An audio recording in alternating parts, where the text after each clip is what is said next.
మీరు జాబ్ చేస్తున్నారా? మీ సాలరీని డబుల్ చేసుకోవాలని అనుకుంటున్నారా? 2x యువర్ సాలరీ ఆన్లైన్ కోర్సులో జాయిన్ అవ్వండి. తన అమ్మకు శాశ్వత వికలాంగురాలుగా మారిపోయిన తన అమ్మకు సపర్యలు చేస్తూ అమ్మ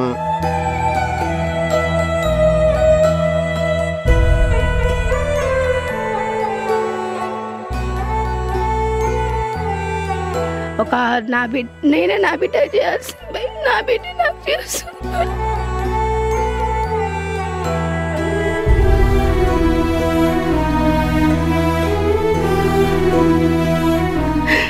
చూసారందరూ మమ్మల్ని సహాయం చేయాలి.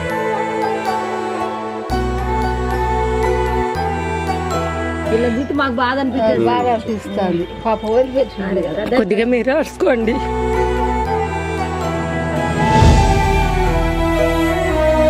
బాధ అనిపిస్తుందండి, దుఃఖం వస్తలేదా? క్షణిక ఆవేశంలో ఆ ఇల్లాలో తీసుకున్న నిర్ణయం ఆమెను శాశ్వత వికలాంగురాలుగా మార్చింది.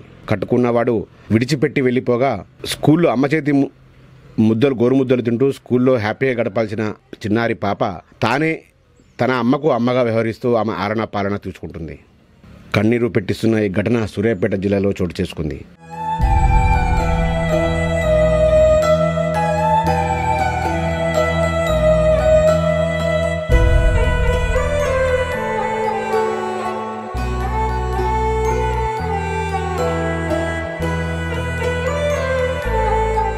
ఒకసారి మాట్లాడదాం వాళ్ళతో.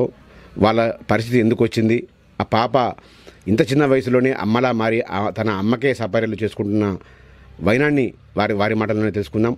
అయితే ఎవరైనా మనసున్న మహారాజులు ఈ వీడియో చూస్తున్న వారంతా కూడా వీరికి కుటుంబానికి అండగా నిలబడాలని కోరుకుంటున్నాం.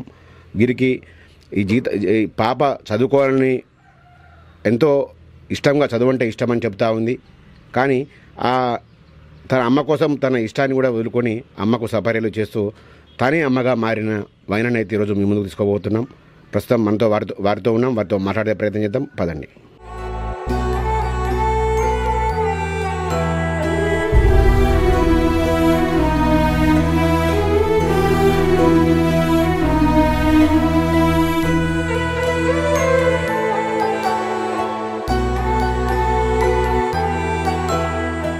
ప్రస్తుతం మనం సూర్యాపేట జిల్లా నూతనకండ మండలం గుండ్ల సింగారం విలేజ్లో ఉన్నాం. ఇక్కడ మనం చూస్తున్న ఈ పాపే పేరు రిజ్వానా. ఈ రిజ్వానా ప్రస్తుతం వయసు 7 ఏళ్ళు. ఈమె తన అమ్మకు శాశ్వత వికలాంగురాలుగా మారిపోయిన తన అమ్మకు సపర్యలు చేస్తూ అమ్మ చేతిలో గోరుముద్దలు తినాల్సి స్కూల్లో హ్యాపీగా ఉండాల్సిన ఈమె ఈ చిన్నారిని ప్రస్తుతం తానే తన అమ్మకు అమ్మగా వ్యవహరిస్తూ అన్ని సపర్యలు చేస్తూ ఉంది. ఉదయం లేచిన మొదలు రాత్రి పడుకునేంత వరకు కూడా మొత్తం తన తల్లి ఆలనా పాలన కూడా ఈ చిన్నారే చూస్తూ ఉంది. ప్రస్తుతం మనం మాట్లాడదాం. సమీరా గారు, ఫస్ట్ వాళ్ళ తల్లితో మాట్లాడదాం. చెప్పండి, అసలు ఎందుకమ్మా నువ్వు అసలు ఇలా ఎందుకు కావాల్సి వచ్చింది? అసలు మీకు ఈ డిసిజన్ ఎందుకు వచ్చింది? వికలాంగురాలు ఎందుకు మారిపోయావు? ఎందుకు మారిపోయానంటే నా భర్త అప్పుడు బాగానే చూసుకుండు, మా బాబు పుట్టినప్పుడు బాగానే చూసుకున్న తర్వాతకి చిరాకు చేసుకుంటా నన్ను కొట్టడం, కొద్దిగా చేయటం చేసిండు. కొద్దిగా బాగా బాధ పెడతా తట్టుకోలేక పోసుకోవాల్సి వచ్చింది. పోసుకున్న తర్వాతకి కొన్ని రోజుల తర్వాతకి బాగా చేపించిండు, దగ్గర బాగానే ఉండు. తర్వాత షెడ్ అలవాట్లకి తిరిగిన తర్వాతకి ఇక అస్సలు వదిలిపెట్టిపోయిండు. మా పాప అప్పుడే వదిలిపెట్టిపోయిండు. ఇక వాళ్ళ ఆలన పాలనన్నీ నేనే చూసుకున్నా. మంచిగా ఉన్నప్పుడు కాలు రెక్కలు మంచిగా ఉన్నప్పుడు నా పిల్లల్ని నేనే చూసుకున్నా, నేనే సవరించుకున్నా. ఇక మధ్యలో వదిలిపెట్టిపోతాలకి ఆహారం అన్నది లేదు. కీళ్ళవాతం వచ్చింది, రక్త కణాలు పడిపోయినాయి, టైఫాయిడ్ జ్వరం వచ్చింది, కిడ్నీలో రాయి వచ్చింది. ఇక మూలబడి అంకితం అయిపోయింది. ఇక మంచానికే చాలా అంకితం అయిపోయి ఇక లేవలేకపోయినా.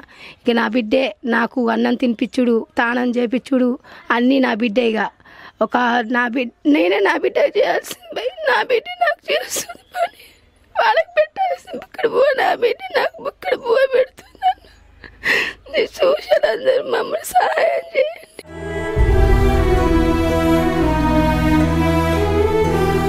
అంటే ఎంత ప్రభుత్వం నుంచి పెన్షన్ కానీ మీ కుటుంబం ఎట్లా నడుస్తుందమ్మా అసలు ప్రజెంట్? మాకు పింఛన్ లేదు. మాకు మా మామూలు సాబులే పండగ వచ్చినప్పుడల్లా మాకు రూపాయలు కలగజేస్తారు. వాటి మీద ఆధారపడుతుంది. తినేదే కంట్రోల్ బియ్యం. మాకు ఒక ఇల్లు లేదు, ఒక పొలం లేదు. నా పిల్లలు మంచిగా చదువుకోవాలి, నేను మంచిగా బాగా కావాలి, అంత మించి నేను కోరుకోవట్లేదు. మాకు ఏదైనా సహాయం చేయాలని కలగజేస్తున్నాను. అంటే ఏ పని చేసుకోలేవమ్మా? ఇప్పుడు నువ్వు నడవలేవా? అసలు నడిచే పరిస్థితి లేను. ఆ మంచానికి అంకితం. పొద్దుకులు తెల్లవారు ఇంతే కూర్చోవడం నా జీవితం. మా బుజ్జ తీసుకుపోయి పండ పెడుతుంది నిమ్మలంగా. చిన్నారికి సపర్యలు చేస్తున్న రిజ్వానా కూడా మనతో ఉంది. రిజ్వానాను అంతా కూడా రాజమ్మగా పిలుస్తున్నారు గ్రామస్తులంతా కూడా. అయితే రిజ్వానాతో మాట్లాడదాం. చెప్పు నాన్న, నీకు ఏమనిపిస్తుంది నాన్న? నీకు చదువుకోవాలని ఉందా? ఏముంది అసలు? నువ్వు అమ్మకి ఎటువంటి పనులు చేస్తావు రోజు? పడికి పోతా, పోయి ఇంటికి వచ్చి అమ్మకి అన్నం తినిపించి అంట్లు తవ్వి ఆకిలికి తానం చేపించి మొత్తం టవీ షాప్ మొత్తం నేనే చూసుకుంటా, పని మొత్తం చేసుకుంటా. మళ్ళీ మధ్యాహ్నం వచ్చి అన్నం తినిపించి స్కూల్కి పోతా. బాగా నాకు చదువుకోవాలని ఉంది. మా అమ్మకి బాగా చేయండి అని అందరినీ కోరుకుంటున్నా.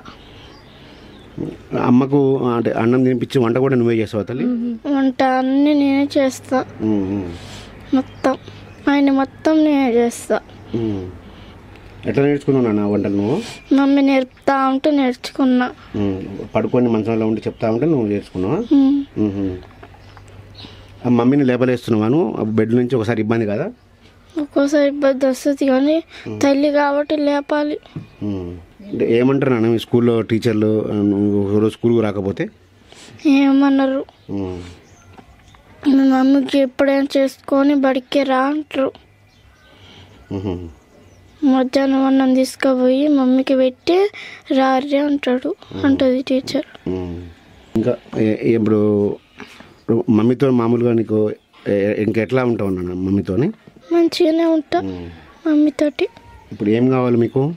మా అమ్మ బాగా కావాలి, మేము బాగా చదువుకోవాలి, ఇల్లు బాగా చేపియాలి.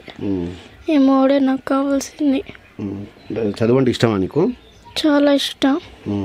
ఏమైతావు? కలెక్టర్ అవుతావా? పోలీస్ ఆఫీసర్ అవుతావా? పోలీస్ అవుతావా? ఇది చెప్తుంది రిజ్వానా. ప్రస్తుతానికైతే తన చదువు అంటే ఇష్టం, కానీ తన తల్లి ఆలన పాలన చూసుకుంటూనే వయసుకు మించి ఈమెయితే ఒక బాధ్యతగా వ్యవహరిస్తూ ఉన్న పరిస్థితి ఉంది. తన తల్లి ఆలన పాలన చూస్తూనే చదువుకుంటూనే మరోవైపు తన తల్లి పరిస్థితిని చూసి అమ్మాయి కూడా చెల్లించిపోతూ ఉంది. తమకు మనసున్న సమాజంలో మనసున్న మహారాజు కానీ స్వచ్ఛంద సంస్థలకు సంబంధించిన ఎవరైనా ఉంటే తమ పట్ల తమ కుటుంబం పట్ల దయ చూపి తమకు ఆర్థికంగా సహాయం చేసి తన తల్లికి ఆరోగ్యం పరంగా వైద్యం చేపిస్తే కనుక తను ఉన్నత చదువులు చదువుకొని ఖచ్చితంగా వాళ్ళతో శబాష్ అనిపించుకుంటారని కూడా చెప్తా ఉంది. ప్రస్తుతం అయితే వీళ్ళ పరిస్థితి చూస్తే కొంచెం దారుణంగా అనిపిస్తుంది. ప్రస్తుతానికి ఇల్లు కూడా ఎటువంటి సౌకర్యాలు లేకుండానే ఇల్లు ఉంది. ఆమెకు ఎటువంటి పెన్షన్ రాలేదు. కేవలం రంజాన్ అటువంటి సమయంలో వాళ్ళ కుల పెద్దలు ఇచ్చిన కొద్ది గొప్ప ఆర్థిక సాయమే వాళ్ళ కుటుంబానికి సంవత్సరం పొడవునా కూడా గడుస్తూ ఉంది. సో మరోవైపు తల్లి కూడా కన్నీరు మున్నీరు అవుతున్న పరిస్థితి ఉంది.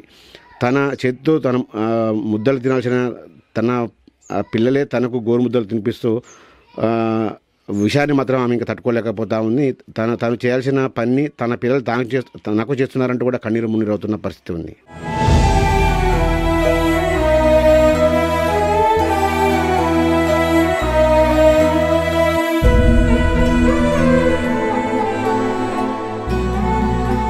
తన అమ్మకే అమ్మగా మారిన రిజ్వానాను అందరూ కూడా గ్రామస్తులతో పాటు సమాజం కూడా అభినందిస్తూ ఉంది. అయితే రిజ్వానా ఈ వయసులో చేస్తున్న సపర్యలకు తోటి మహిళలు కూడా ఆశ్చర్యపోతున్న పరిస్థితి కనపడుతుంది. రిజ్వానాను వాళ్ళంతా కొనియాడుతూ ఉన్నారు. ప్రస్తుతం మనం వాళ్ళ గ్రామస్తులకు సంబంధించిన మహిళలతో ఉన్నాం. చెప్పమ్మా, అసలు ఏంటి రిజ్వానా ఏమేమి పనులు చేస్తుంది వాళ్ళమ్మకు? మీరు ఎప్పటి నుంచి చూస్తున్నారు? మాది గుండ్లసింగారు మండలం నూతనకల్. అయితే ఈ అమ్మాయి 10 సంవత్సరాలు, ఆమె బడి 10 సంవత్సరాలు అవుతుంది. 12 సంవత్సరాలు అవుతుంది. పాలు కూడా అవి ఇచ్చేది తెలియదు. డబ్బా పాలు పెట్టి సాధినం. ఈ అమ్మాయి బయటికి పోయినా ప్యాసు పోయినా ఏది పోయినా అన్నీ ఈ అమ్మాయి చేస్తుంది. ఉండు పెట్టుడు, మళ్ళీ ఇలా దాది కూడా సాయం చేస్తుంది. మంచిగా పెడతారు. వాళ్ళ డాడీ వదిలిపెట్టిపోయిండు 2 పిల్లలు అయినాక. ఏమనిపిస్తుంది అమ్మాయి మిమ్మల్ని అమ్మాయి అమ్మాయి చేస్తుంటే చిన్న పిల్ల బాధ అనిపిస్తుంది సారు. ఎవరికైనా మాకు ఈ పిల్లకి మేము చేయాల్సిపోయి ఈ పిల్ల మాకు చేస్తుందంటే ఎవరికైనా బాధ అనిపించదా? చాలా బాధ. చదువుకునే అమ్మాయి కదా, ఇయ్యేపటి 20 ఏళ్ళు ఉన్నోళ్ళే మనం పిల్లలని చిన్న తీసుకొని వస్తాను. ఇవ చేయాలంటే ఎవరికైనా కష్టమే కదా, బాధ అనిపించదా? అట్లా ఇది వాళ్ళ డాడీ వదిలిపెట్టిపోవటం ఇదంతా కారణం. ఇక ఏం చేస్తావు, ఇక ఆ పిల్లకి అట్లా వచ్చింది. ఈ అమ్మాయి చేస్తుంది అన్ని పనులన్నీ. తల్లి చేసేసారు మొత్తం అమ్మాయి చేస్తుందండి. అమ్మాయి చాలా బాధపడుతుంది, వాళ్ళ కుటుంబం కూడా చాలా బాధపడుతుంది.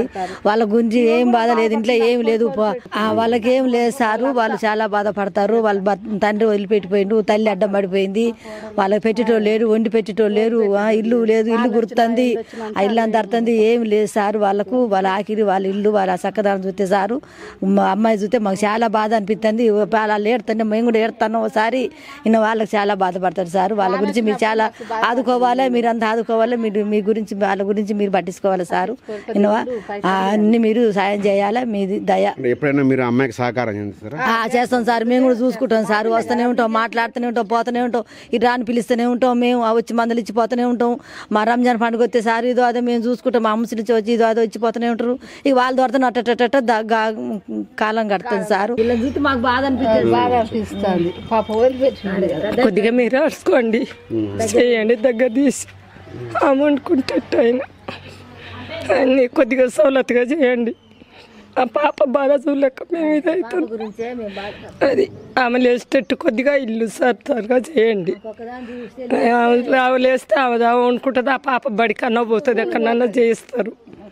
అది మరి బాధ అనిపిస్తుందండి. దుఃఖం వస్తలేదా? దుఃఖం వస్తుంది. కదా ఎవరికైనా బాగా